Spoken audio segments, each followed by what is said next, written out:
Hello, everyone. Dr. Mandel here with you. Hopefully, you're having a pleasant day or a night. I want to say hello to everyone out there. We are streaming live via the internet, and chat rooms are open as notifications are going out. Today, I want to talk about cervical spondylosis. Something very, very important. I really want to explain the details of this. I'm going to kind of move real quick. This is arthritic changes occurring in the neck. Everyone in the world, if you live long enough, you will get this particular condition. When I say long enough, that's just after like 40 or 50 years of age. Some people have this at 20 years of age, and we'll talk about why. But this is a serious condition, and what bothers me is when I was going through the internet, I won't mention where, dozens and dozens of people are teaching the wrong exercises. There are certain things you do not want to do for cervical spondylosis, arthritis, degeneration of the disc, spurs. Let's go into it right now. We'll come back to it. I'll show you some specific recommendations, certain things you should do and things you should never do for this, or you're looking for potential problems. I can't believe the majority of people who talk about this are teaching the wrong stuff. So let me see if I can clarify this for my listeners and my subscribers. Okay, let's move forward. Here is the old pain in the neck. We are looking at nerves. As I move up here, this is something that is very common, not only in elderly people, but young people because of chronic forward head posture. Look at this, chronic forward head posture. Does this look familiar? Taking the old phone and texting. Okay, the iPad, the typing, the pillows behind the head, the writing, the reading, the driving. Over and over and over, the forward head posture is destructing people. It's causing kyphosis. It's causing hunchback in the upper back area. It's causing gibbous, which is that swelling, that big swelling you're getting in the upper back, lower neck, rounded shoulders. If you look at my videos, people out there know that I probably am the king on posture because this is the major epidemic you're going to see 5 years from now, 4 years from now, over cancer, over heart disease, over diabetes because of technology. Let's go here. If you look at this, here is our head, 12 pounds. For every inch we go forward, it's an additional 10 pounds. For 2 inches forward, 32 pounds. 3 inches forward, 42 pounds. Just imagine your head like this for hours. Imagine the weight and what's going on behind the vertebrae, the discs, the nerves. And you're going to kind of understand more about this, but cervical spondylosis is all about degeneration from poor posture. Let's look here. We're looking at osteophytes. We're looking at thinning of the disc. We're looking at disc degeneration. We're looking at narrowing of the joint space, which I'll show you in just a second. Let's go ahead and look at this x-ray here. You see this, how thin that disc is compared to the ones above and below. You see how you're getting spurs in there. Now, let's make it a little more sense for you. Here is the same picture of the neck. This is the way it is. The curve in your neck should be a C-shaped curve. Most people's neck is straight or reversed, okay? A military neck or a reversal of the neck. Now that being the head being 12 pounds, compressing down on the discs, no more on the back of the joints called the facet joints, but on the disc, that's why we're getting disc degeneration. That's why we're speeding up this condition. That's why we're developing inflammation, pain, spasm, discomfort, and I'll show you in just a second. But remember something, the discs are in the front of the vertebrae. The nerves come out behind the vertebrae, okay, the bodies of the vertebrae. So I want you to keep something in mind. I'm going to come right back to this. I don't want to jump the gun here.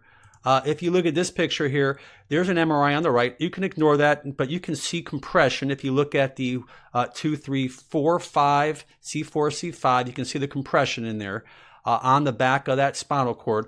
But look at the left here. Look at the bone spurs. Now, let me come back to this in just a second. Well, let's come back right now.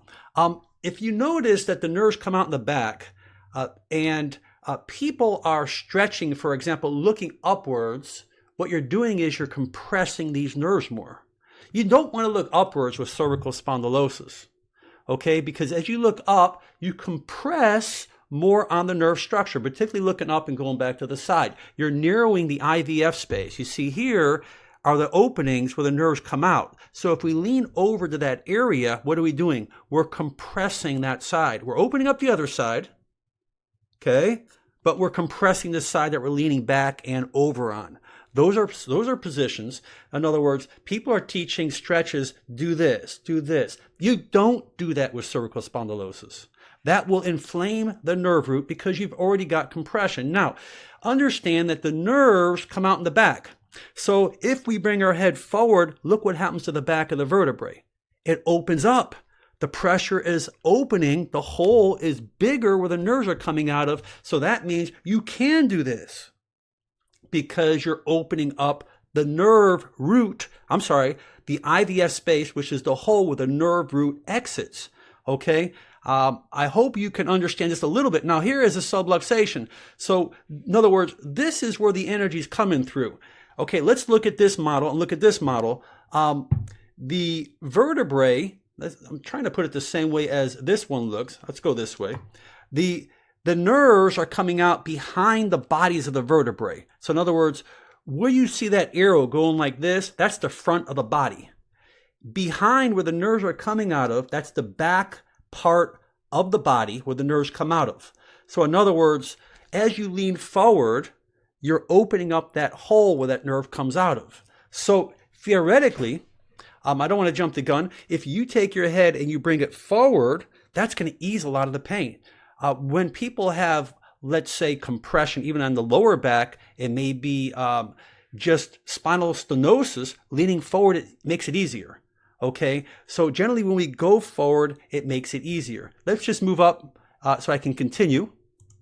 Here it shows degeneration, thinning of a disc, compressing on a nerve. Now, why did I bring this up? Because if you look here, it shows that the nerves are going all the way down the arm. So in other words, when we have cervical spondylosis, we're getting tingling, numbness, we're getting degeneration, arthritic changes in there. Most of it's silent until the later phases. It's kind of like a nail that gets caught in a tire and all of a sudden you never knew it was there until the tire is low on air. Well, it's kind of like the tip of the iceberg, that whatever's been brewing underneath, you had no symptoms until one day something aggravated it. It could be your forward head posture. It could be an accident, auto accident. It could be poor posture, sleeping. It could be anything. But once we start exhibiting problems here, it doesn't mean you're going to have pain here, but you can have tingling or numbness in the hands, weakness in the grip strength, pain burning in the shoulder blade. You may notice in the chest. You may notice it going up under the skull, over the head, behind the eyes. In other words, we can't always base the causation of where the symptoms are, meaning that the symptoms don't necessarily mean that's where it's coming from. So it can be very tricky. It's kind of like, and I have this, it's kind of like an abscess tooth where the tooth is infected, but you don't feel pain where the tooth is infected. You feel it radiating somewhere else in the mouth. Very, very common. It's called referred pain. So let's move up here a little bit higher. So this is what I was explaining about flexion and extension. When you extend back, the back of the vertebrae, the holes where the nerves come out of get narrower. When you go forward, the holes get wider. That's why with people with herniations, it's easier for them to bring their head forward. So when people are teaching, rotate this way, pull it back, don't do that. That's going to make the problem worse. And I'm trying to explain the anatomy and the physiology behind it so you can understand why, because if I just tell you without showing you, it's not going to click. So this is a very common condition. Probably the most common problem in the spine and the neck is arthritis, is spondylosis, degenerative joint disease, degenerative disc disease. They're all like in the same category. It's the same thing. So when you hear these different words, don't panic. So let me just mention a couple of things. Number one, anytime we have inflammation, always ice. Ice is always good. Whether in doubt or ever in doubt, always use ice because ice can never hurt you. If you put heat on something that's inflamed, it can get worse because we want to remove irritation, inflammation off the disc. Now, there are lots of great things that I love, like curcumin, turmeric. They have great formulas. I like even stuff like the serapeptase, like right here, a great natural anti-inflammatory, and it's a protease where it actually eats up the dead tissue. For people who have chronic like disc problems, this is a beautiful thing to take. You have quercetin, you have ginger, you have frankincense, you have boswellia, which frankincense together. But boswellia to me is one of the best. So there are natural things you can get on if you are a chronic disc, arthritic, pinched nerve type of condition that you may be suffering from, that you've been to doctors, had epidurals, been on steroids, been on painkillers, been there, done that, and it's been told you need surgery. Start doing things smart. You need to be proactive. That's why these programs are so effective, because this is really what you need to understand. Okay, let's go into the trap stretch. Trap stretch real quick. If you just cross your legs like that, and as you cross and as you lean upwards, you'll stretch all these muscles. A great, great stretch. One of the best things we can do with spondylosis is the chin tuck. And I'm a big, big teacher of the chin tuck. Not only do you have to do it sitting up, or you can do it many ways, but generally what you're doing here is you're just tucking the chin in. You're not bringing it up or down, and you're just going forward to backwards. Just like this. If I go from the side, and generally what you're doing is you're just tucking it back a couple seconds and going back forward, because you're trying to strengthen the anterior flexor muscles. Those are the muscles that are weak when you have forward head posture. Most people in the world have forward head posture. Why? That's the way life is. We don't read like astronauts above us. We don't drive up here. Okay? People don't text like this. Everything we do is down below us, unfortunately. That's a big problem. We don't write on a chalkboard. Okay? Everything we're doing is in this position. So that means that you need to start jutting the chin down, tucking the chin down like this when you're looking down. The less you bring your ears forward from the center of your body, which is your shoulders, the less problems you're going to have. Who's got the biggest problems with this? Hairdressers, manicurists, because you spend hours like this. So that means you need to start changing up that position. You need to give the muscles a break, because you're not resting. You're overutilizing muscles. Muscles are fatiguing, and they're going to spasm. And those muscles attach behind the skull. And when they contract, they're going to pull back here, and it's going to lead to headaches. It's going to lead to pressure up in here. It's going to lead to dizziness. It's going to lead to tinnitus. It's going to lead to vertigo. It can lead to all those crazy symptoms from forward head posture, even TMJ. So you can actually do chin tucks lying down. When you're prone like that, just jut it back and go back forward again. Jut it back. Okay, this is good because you're going against gravity. You can actually do it supine. So if you're lying on your pillow, you can just jut it down against your pillow, or on whatever you're laying on, a mat or the floor. Okay, so generally you're just jutting back. Okay, you can jut it back against a ball, or put something behind on a wall, or you can build something on a wall. You can just walk up to it and just jut back. Now, not only do you have to jut on that, you can actually jut your neck on a towel. Okay, don't do this. You want to do this. Get that double chin, okay? If you're not getting the double chin, you're not jutting right. So it's very important that there's a difference between the insertion and the origin. In other words, we don't want to take the neck and we don't want to bring it backwards. We don't want to bring it to the side and go backwards on either direction. Going forwards to both directions are usually very, very safe. But what you could also do, you can go ahead and grab, for example, I'm sitting on this chair here. I'm grabbing under the chair, right? And it's pulling my shoulder down. And then I could just lean over like this. I'm trying to stay in the picture here. Okay, I'm just leaning over. So in other words, instead of me working from my neck, I'm working from my muscles that are attaching to my neck. You see, you get what I'm trying to tell you?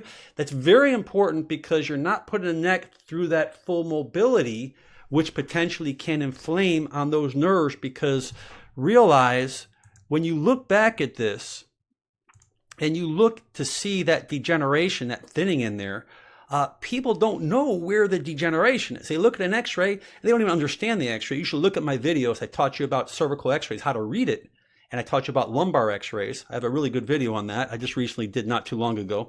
But we don't really know, excuse me, where the spurs are or the compression is. So all I'm telling you is that be aware that, you know, the correct strengthening exercises are important. And when I say by that, what about like isometric exercises? Isometric exercises are strengthening muscles without putting it through full range of motion. Let's watch. Okay? Contract, 5 seconds. Relax. Okay? Now, we can come over a little bit and then contract. Okay? You can do the same thing forward. You can come down, forward. You can actually put it behind you, push back, 5 seconds, relax. Okay? You can come to the right. Now, why do I say that? Because when you do this type of contraction called PNF, or proprioceptive neuromuscular facilitation, or neuromuscular reeducation, you're re-educating these muscles, you're strengthening the muscles, you're increasing impulses from the muscle into the brain's then sending messages back to the muscle to say, okay, guess what, guys? We are going to stay strong, because by contracting a muscle, you don't have to put it all the way through the range of motion. As long as you're contracting it and using it, it's going to stay strong. That's important because muscles are designed to stay strong. So, in summary, what we learned here today is that cervical spondylosis, number one, comes from poor posture, meaning forward head posture, rounded shoulders, accumulation. I cannot tell you, not the hundreds, but the thousands of children on these games. You know these games better than I do. Excuse me. And they're like this for days. And you may have children doing it, okay? Or they're texting on their phone, their iPad for days. Just be aware that this will lead to permanent problems. If you look at children today, they're walking around like this. Look where their ears are at. Now, forget about the adults. They're wasted. They're like drug addicts to me because they're so beyond this, they just don't care. Okay? But they will care when they start having these symptoms. So, all in all, this really tells us, why wait till something explodes? Why wait till the tire blows? Why wait till the engine is actually smoking because there's no oil in there? This is our responsibility for ourselves, as well as us teaching our children and our friends and people through our social media that poor posture is number one. I promise you, there's one thing that I am certain, that this is a major epidemic and it's getting worse because of technology. Technology is not making us healthier, it's making us sicker, unfortunately. I really hope that you enjoyed this video. I apologize for the time, but there's really no other way to shortcut this. Because if I shortcut this, I'm really shortcutting your own health. If you are new to this channel, or you're new to this watching this video, I ask you to subscribe to my channel. I would greatly appreciate it. I would appreciate whatever thumbs ups you will give me here as well. Also, check me out on Facebook, Motivational Doc on Facebook. Leave me any kind of positive comments if you have them, or any questions, whatever you like to do. But again, leave your questions below. I promise you, you'll get thousands of people that will be reading this. They will be answering questions. They will be interconnecting with you. This is a major epidemic. There are millions and millions and millions of people who have this condition. It's crazy, but it's reality. I wish all of you great health for you and your family, a lot of love, many blessings, and we'll catch up with you real soon. Bye-bye now.